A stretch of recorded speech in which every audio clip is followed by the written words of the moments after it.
Good morning and welcome back to the Radical Vision for Disability show, where we all understand the importance of communicating and how important it is to communicate what we have going on in us to our caregivers. So a person with I say disabilities, and I really am showing my disability because my speech impediment is part of my disability. So that is something new from the recent brain bleed that I had back in November of 2020. So I want to make sure that if there's ever anything that you see or act or wonder about what's going on with me, that I let you know that it's part of the part of the disability. Wow, this is tough.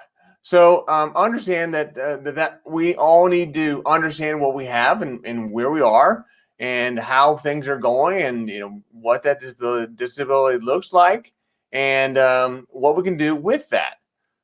What can we do with that? How do you mean that, Brian? That doesn't make any sense. What can you do with your disability? What do you mean? What can you do to make someone else's life better? What can you do to leverage that disability for your good? If you want to hear more, stay right there.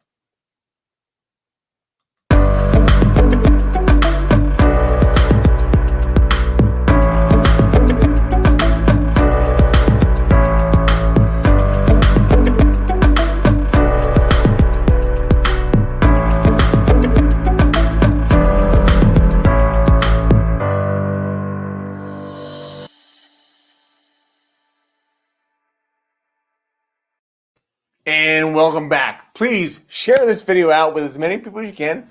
And as always, if you want to be entered in a raffle to win a free signed copy of my book, put a picture of you winking in your timeline. And then you begin to understand what makes you unique, because that's what's important, is to understand what makes you unique, what makes you special. Sometimes your disability makes you special. Sometimes there's other things that you have that makes you special. What makes me special is my ability, my willingness to share my story with other people. And that is what makes me special. That's what set me apart. That's what sets me apart. I need to go slowly with those words at times, because my tongue starts going faster than my brain, I think, or my brain started going faster than my tongue. Anyway, either way, I want you all to know that this disability that I have is something that I've embraced, and I want you to be able to embrace yours as well. So we're going to talk a little bit this morning about how other people that I know that have embraced their disabilities and how they've been able to do something with that. Well, the first guy that I want to talk about is the guy that was really responsible for me starting this show. I never really thought of doing this in the first place, but he encouraged me to do this and to name the show. It was actually called Stroke of Genius at that point. And James is a guy that I've known for a couple years, and he's just a really nice, really great big guy, but very nice guy. And he had a stroke, and he was left on the floor for over 24 hours because nobody knew he was there. Nobody knew where he was. So they found him, and they got him to the hospital, and he had some brain damage, and he has a speech impediment that causes him to sometimes just pause, and he has to think for a bit. And then once he does, he sometimes is abbreviated with what he says. But what he has gone through and how he has persevered through all that, it's incredible. But he is the one that set me on the path of understanding that sometimes the nonverbal person with the disability are the person we need to talk to the most. Well, how do you talk to them? Well, you talk to them by whatever means you have and find out what they really want. What would they like to have in order to be more happy? Well, from our perspective, the caregivers typically would know what that would be, but there are times when the caregiver doesn't even know. So having an understanding of what that person with disabilities is going through and how they want something, that's what James helped me with. He helped me to understand that there are things going on, and I just bit my tongue. That there are things going on inside of people that they sometimes, hey, good morning, Linda. Good morning, good morning, good morning. I'm Akron, Ohio. Ah, you must be coming up for the NSA meeting. And obviously you went too far, but I'm sure you're up there to see family, and then you're going to come back down. So good to see you, Linda. Hopefully I'll see you later tonight. But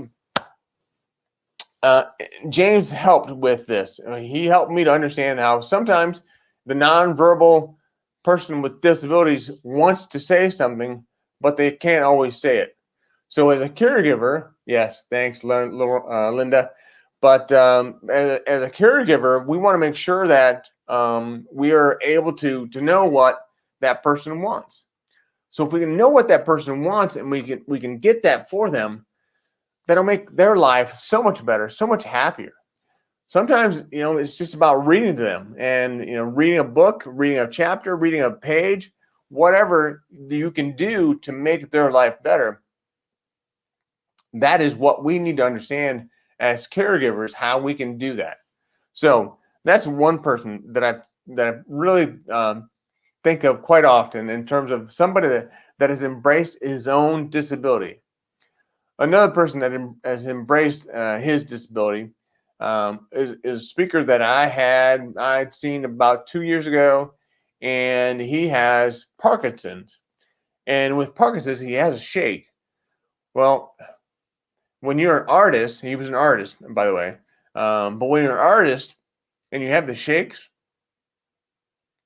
that's not good because you don't paint as well as typically you normally would. So what he did is he decided to embrace the shake. So he's embracing that disability, and he's making beautiful art. So sometime I'll post about the work that he's done, or the name that actually I think I have his name. Hang on a second. So his name is Phil Hansen. So Phil Hansen is the guy that embraces the shake. So like I said, I heard him speak at the 2019 conference that I went to. So that's good. Good to know. What he does is, I don't know of anybody else that ever would have thought of doing that once they experienced that sense, that loss of control. Most people would have just bailed and found a corporate job and done something else. But he's an artist, so he wanted to make sure that he used what he had, what he used his disability to make even more beautiful art, and he has done that. The third person that I could talk about that is embracing his disability would be me. And there are many speakers out there that have embraced their disabilities, and I'm one of them. Many speakers sometimes utilize their disability as a jumping off point.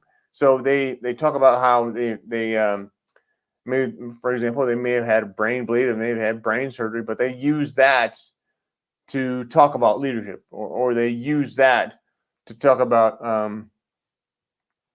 safety, or they use that to talk about something else.